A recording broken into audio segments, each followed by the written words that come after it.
Hi, I'm Dr. Hachi, a veterinarian in Japan. When you get home from a walk, do you feed your dog right away? Today's topic is what not to do after a walk. Some of the things owners do with the best intentions actually put their dog's body at risk. If you keep doing them without knowing, in the worst case, it can even cost your dog their life. Today I'll go over 5 of them from a vet's point of view. The last one especially is something most owners miss completely once they get home.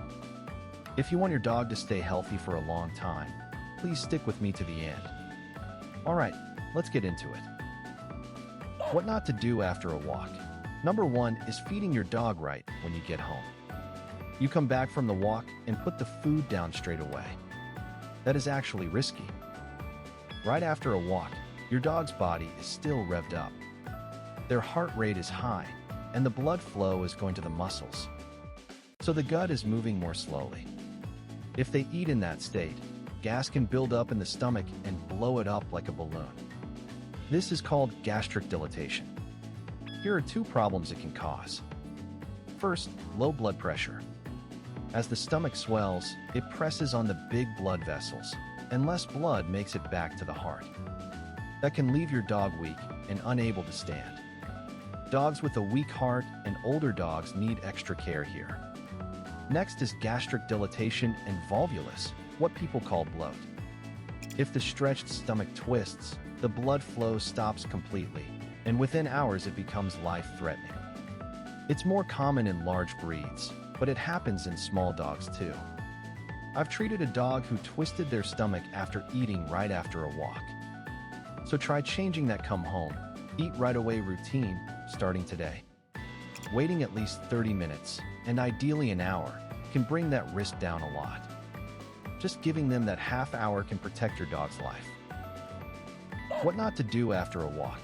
Number 2 is leaving their paws wet. When you get home and wash their feet, what do you do next? Most of you probably give them a quick pat with a towel and let them run off. That can actually lead to a skin problem between the toes. The skin between a dog's toes is thin and moisture gets trapped in there. Left wet, that spot becomes an easy place for bacteria to grow. That causes inflammation with itching, redness, and in bad cases, even discharge. When a dog keeps licking at their feet and I check between the toes, it is often red and raw. Let me go over what you can do about it. First, dry between the toes properly. A quick pat with a towel leaves water sitting between the toes. Spread the toes apart one by one and press the towel in. Second, use a hair dryer on the low setting. Holding it about 8 to 12 inches away on low is plenty.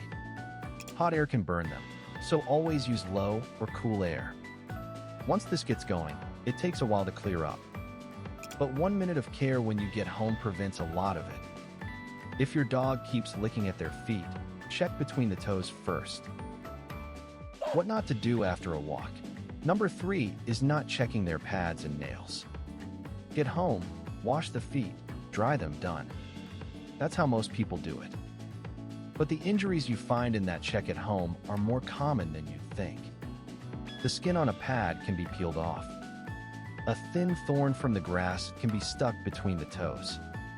A nail can catch on something and split down at the base.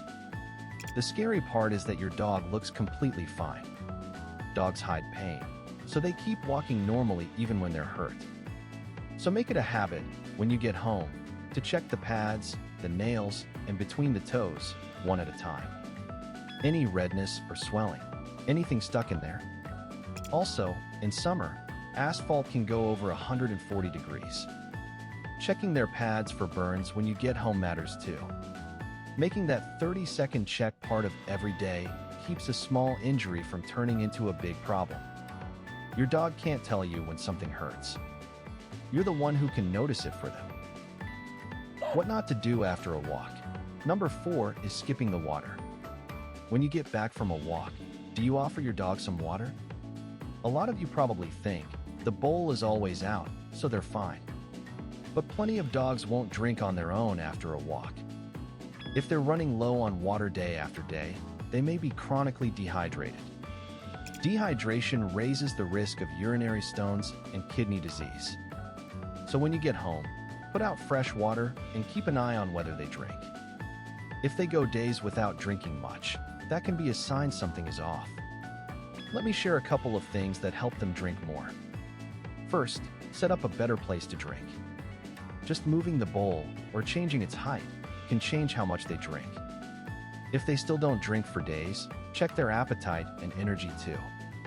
Second, use wet food. It's about 80% water, so they take water in just by eating. It's especially worth trying for older dogs and dogs with kidney problems, though check with your vet before you switch. Even doing half dry and half wet raises their water intake quite a bit. Small tweaks make a real difference in how much water your dog takes in. In summer and after exercise, it's worth being deliberate about it.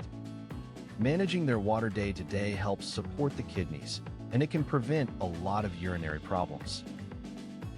What not to do after a walk. Number 5 is not watching your dog once you're home. After you get back, do you really take a good look at your dog? Wash the feet, put out the water, get the food ready. And then you're on the couch. I think that's a lot of us. But the 30 minutes after a walk is exactly when watching them matters. Here's what to look for once you're home. First, signs of heat stroke. With heat stroke, signs often show up within about 30 minutes of getting home. If your dog seems very weak and lethargic, is panting hard with their mouth wide open, or unsteady on their feet, move them somewhere cool right away. Cool the neck and armpits with a wet towel and call your vet. Second, are they bothered by a foot? The pad and nail injuries from number 3 can be hiding here. If they lick the same spot over and over, or favor one leg when they walk, check the bottom of that foot. Those few minutes when your dog comes home from a walk. Don't just say welcome back. Look their body over too. That's the fastest way to catch a problem in your dog. So what did you think? Those few minutes of care after a walk really do protect your dog's health. Let's go back over the 5 things. 1. Feeding them right after the walk. 2. Leaving their paws wet. 3. Not checking the pads and nails. 4. Skipping the water. 5. Not watching them once you're home. On this channel, I share information about dog health and everyday life with dogs. Subscribe so you don't miss anything. Let's keep learning together. Thanks so much for watching.